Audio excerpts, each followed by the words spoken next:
हाय दोस्तों, आप सबका स्वागत है हमारे यूट्यूब चैनल पर।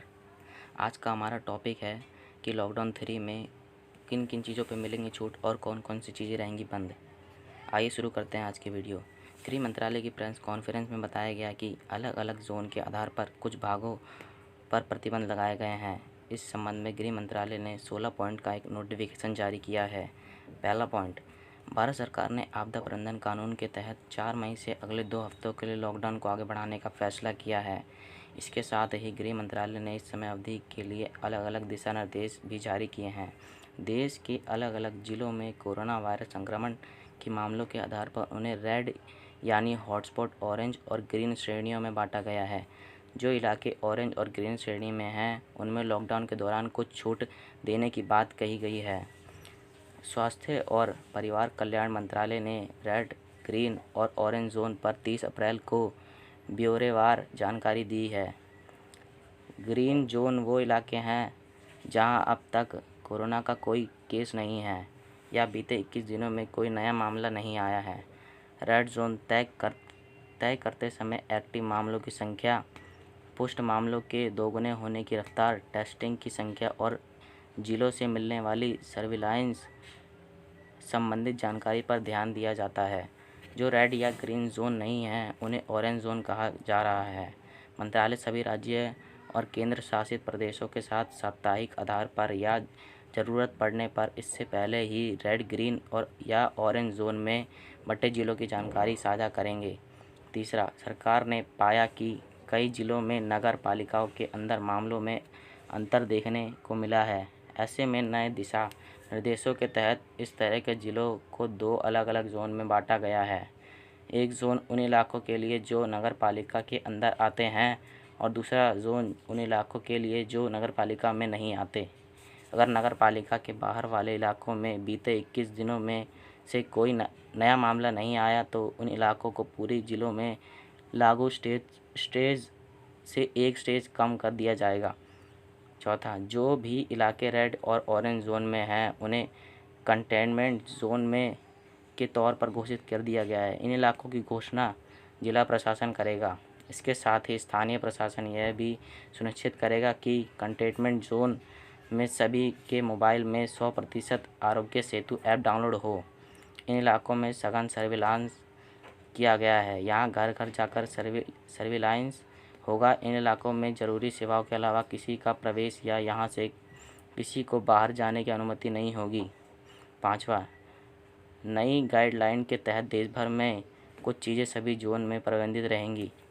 इनमें हवाई सफ़र, रेल, मेट्रो, अंतर्राज्यीय सड़क परिवहन, स्कूल, कॉलेज और दूसरे शैक्षिक संस्थान और training, coaching institute, hospital service जिनमें होटल, रेस्टोरेंट, बड़ी संख्या में लोगों के जमा होने वाली जगह जैसे cinema hall, mall, gym, sports complex आदि पूरी तरह प्रतिबंधित रहेंगे।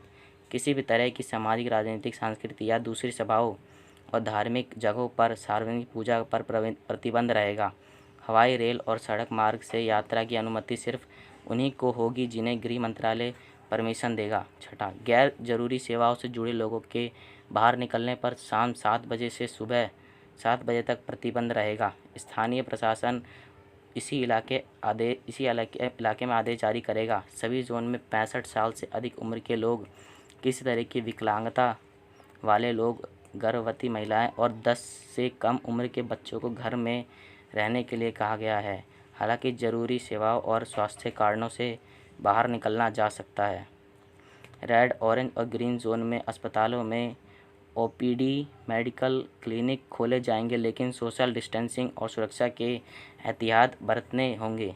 हालांकि इसकी अनुमति उन इलाकों में नहीं होगी जिन्हें सील किया गया है। सातवां, हॉटस्पॉट वाले रेड जोन में cycle, rickshaw, auto rickshaw, taxi और कैब सेवाएं, जिले के अंदर और अंतर जनपदीय बसों के संचालन, नाई की दुकान, सैलून की पूरी तरह प्रतिबंध रहेगा। आठवां, रेड जोन में प्रतिबंधों के साथ कुछ चीज़ों में राहत दी गई हैं। निर्धारित कामों के लिए लोगों के बाहर निकलने की छूट होगी। 4 पहिया वाहन में 2 लोग और मोटरसाइकिल पर सिर्फ एक व्यक्ति के चलने की अनुमति होगी।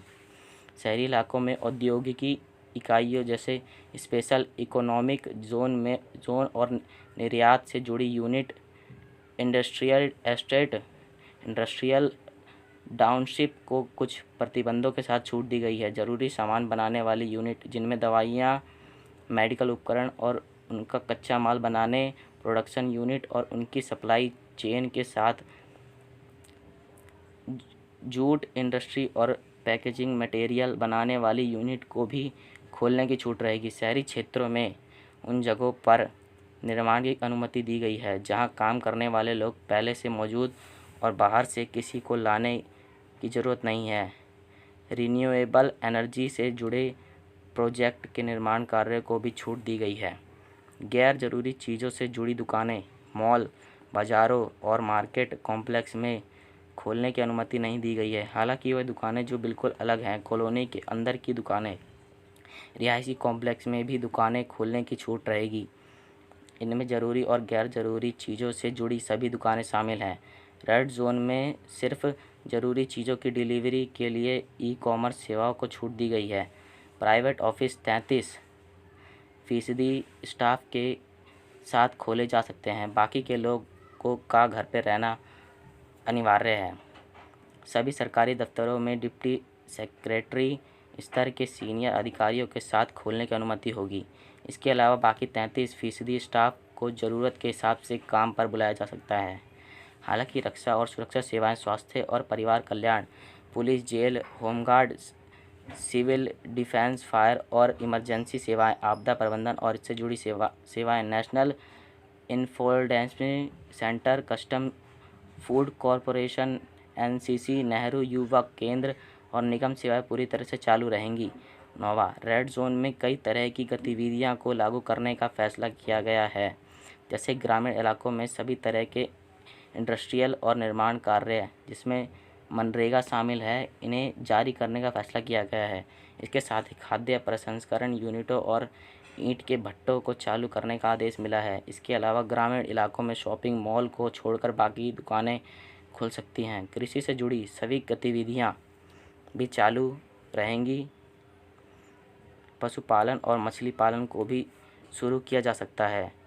पौधारोपण के तहत आने वाले तमाम काम भी शुरू हो सकते हैं। सभी स्वास्थ्य सेवाएं, जिनमें आयुष विभाग भी शामिल है, इन्हें अपना काम करते समय रहना होगा।